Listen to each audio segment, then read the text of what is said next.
Hi, and welcome to A View from the Bed. This is a CHI St. Vincent podcast where we talk to real patients about their healthcare perspective. We know that your healthcare journey can be scary, so that's why we want to get their view on the good, the bad, and the ugly from diagnosis to recovery. Enjoy today's episode. Hey guys, welcome to today's podcast. We're going to be talking to John about his experience with one of our colorectal surgeons, Dr. Raley. John, thank you so much for being with us today. How are you? I'm fine, thank you. Well, this isn't a topic that we get a lot of people to talk about. When you hear colorectal surgery, or some people say colon and rectal surgery, they kind of want to shy away from talking about their experience. So first of all, thank you for talking about it. Quite welcome. Tell us a little bit about, how did your journey even begin with knowing that there was an issue? Well, years ago, we lived in South America for 35 years. Oh, wow. So when in Colombia, where we lived, I discovered that I had problems and occasional infections, and we always treated it with antibiotics, and it was okay. But when I got retired and came up here in 2003, I linked up with a gastroenterologist in Conway, where I live. And he guided me through the process. And we, of course, until now, we were able to treat it like we did before with antibiotics. And then about a year ago, became evident we had to do something. There was a restricted area that he couldn't see through when he did the colonoscopies and even the sigmoidoscopy. And he said, I think we better go ahead and do this. So that's why I'm here. Man, so here's what's crazy. What were the symptoms you were having to even know you had an infection, like way back when? Well, when you have severe infection in your intestines, you're going to know it. It gets very, very inflated, very uncomfortable, and in the extreme, really painful. I bet. So it was obvious, but we were, like I said before, antibiotics always did it. Okay. Until about a year ago when it was evident we had to move forward. I always knew that. Yeah. But it was just the time. Okay. So when you realized, after the colonoscopy, and one question before we move past it, is the colonoscopy prep as bad as some people think it is? Oh, it's bad. You heard it here first. It's bad. Yes, it is bad. It's 2 days prep, or it was for me. And, they want you to be as evacuated as possible. And that worked. You drink the little bottles? Oh, yeah. Did they at least taste good? No, they don't. Okay. So no good positive things here, except the outcome. That's right. Is they can see what's going on. Right. So still go do it, even though it's not fun.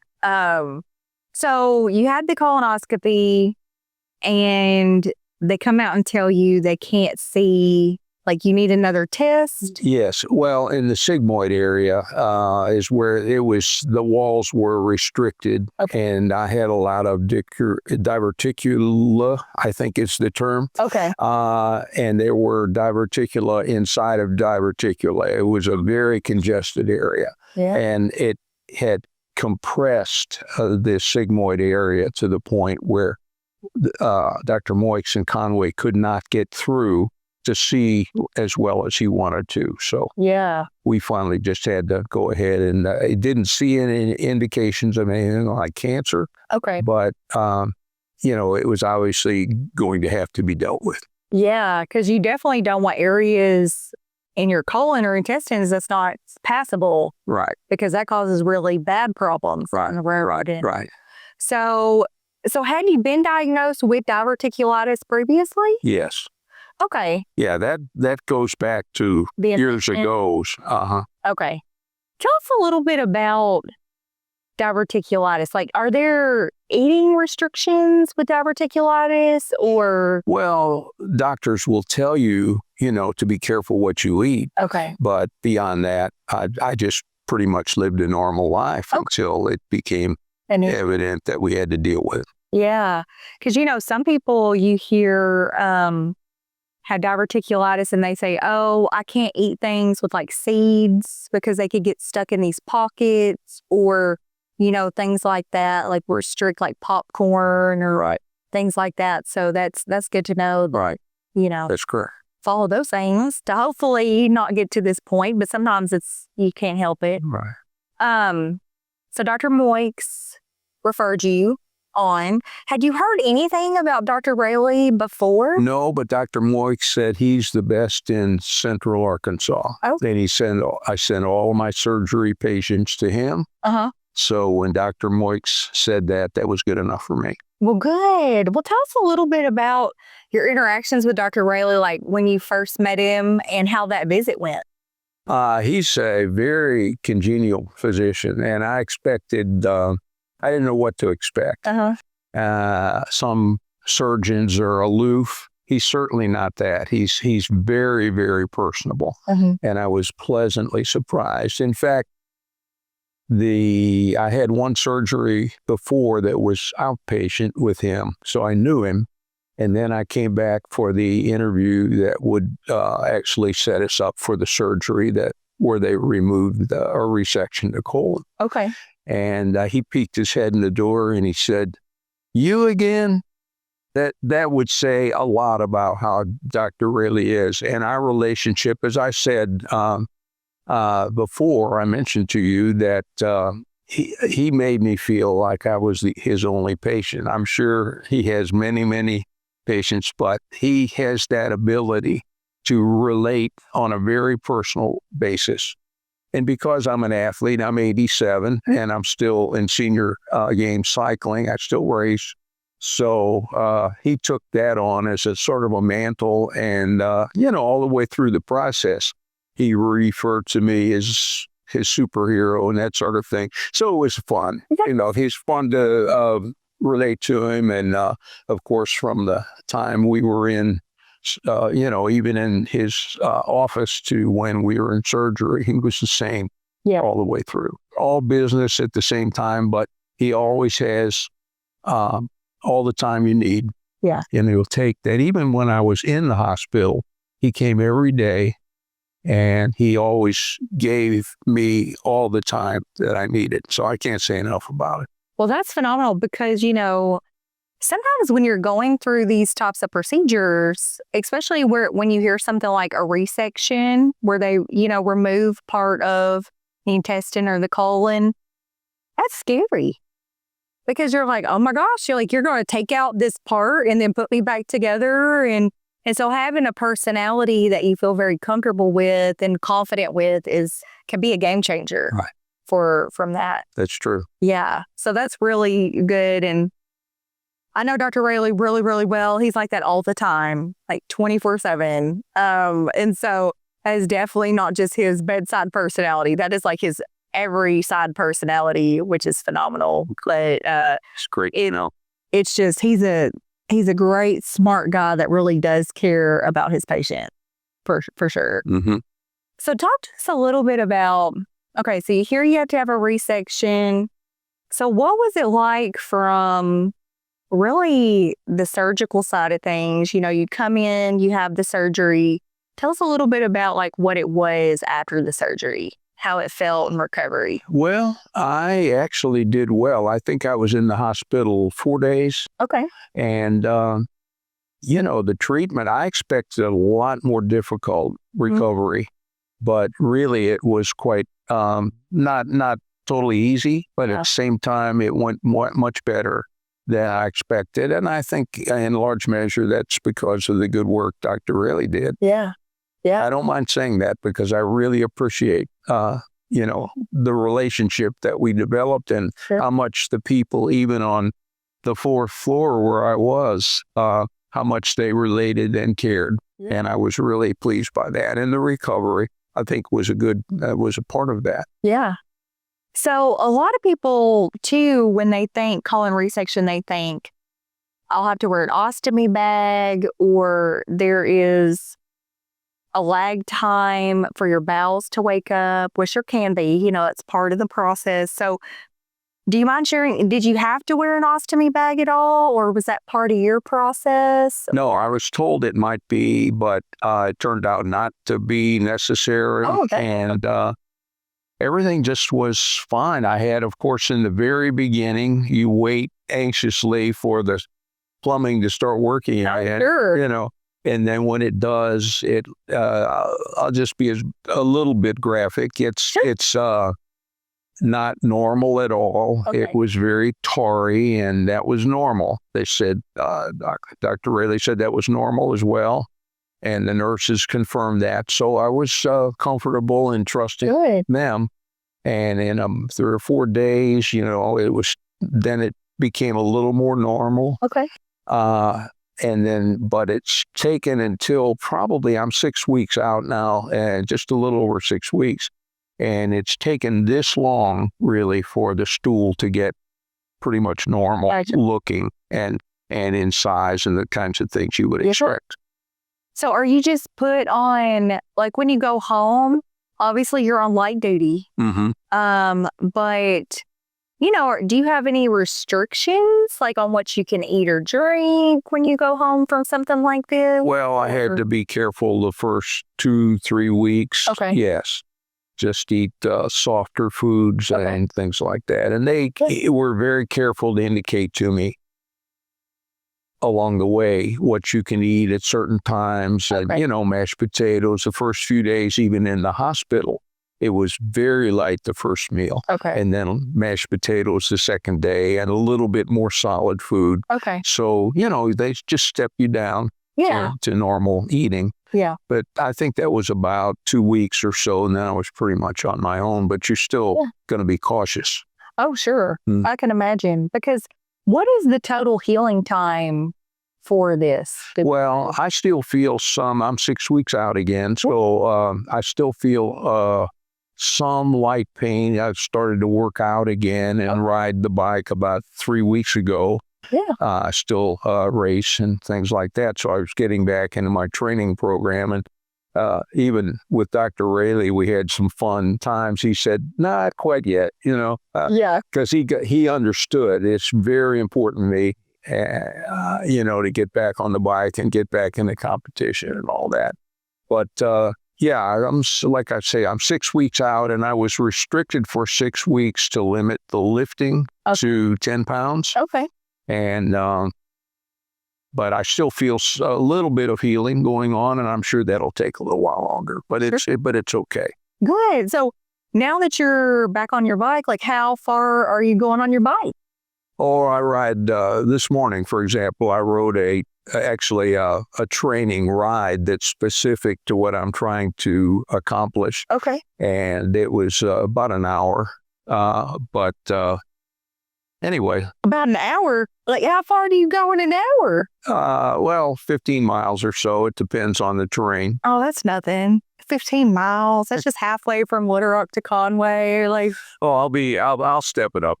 Yeah. Like, what's your total mileage? The races we ride are 5K, 10K, 20K, and 40K. So 40K is about 25 miles. Oh, my goodness. So that's pretty much all I train. So you're getting back up to doing that full mileage. I'll be racing about 6 times next year. Oh, wow. Is the plan.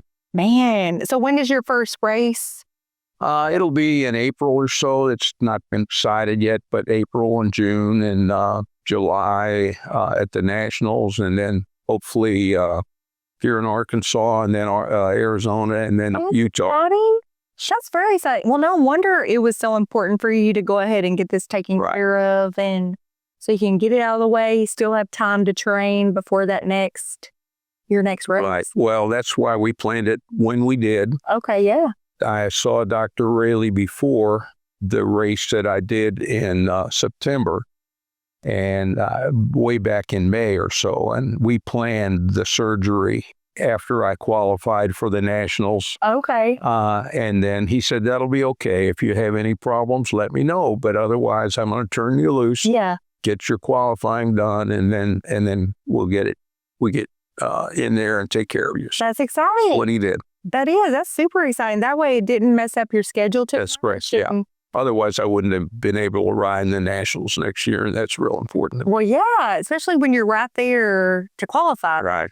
So that's awesome that he worked with you safely. Yes. To make sure that you can safely do it. And, one of the things we like to talk to our viewers about on here through the experiences that are, is there anything you didn't expect that you think would be helpful for someone to know that maybe they've been told they need a colon resection, such as when you go home, should you have somebody there with you for a couple days? Or, if you live by yourself. In that case, he said, you will need somebody with you for a couple of weeks, and that's what we did. The kids stepped in, and my sister at one point, and so they made it happen. Is there anything you ask your kids to do for you during recovery that you normally would not have asked them to do? With the boys were there, I had them at 2 different times, and they stayed with me, near me in the shower, just to changed dressings. That's important the first week or 10 days or so. So, they help with that. Good. Mm-hmm. You all need some backup. You definitely want somebody you trust and don't mind helping you do those things after your surgery. Because if it's somebody that you're not that close with, it can be a little weird. How big was your incision? The incision was only because it was done with robotic help. Okay. I only had, I think, 3 little, just pencil width holes, penetrations, but then there was, to get the piece out that they actually took out, it's about 10 inches long. Oh my God. The whole sigmoid area. Wow. So, there's no way to get it out except to make an incision, and they made it across the middle of the lower part of my abdomen, and that healed nicely. That's the part I think that's still healing a little bit, and of course internally, when they take the whole section, which is on the left side of your body, out about this long, and then they have to pull the part from the top down and connect it where, it was severed below. So, there's some disruption in there. Oh, sure. Yeah. It takes a while to settle. That's all natural movement that you feel on the inside of your body. It's lots of things are moving around there. That's right. And then too, especially since you ride a bike, having that lower abdomen incision, you probably feel it more because of that core engagement. I don't feel it on the bike. I didn't even when I got back on the bike, but I feel it in the fitness center. When I'm doing some of the exercises that I do, strengthening exercises.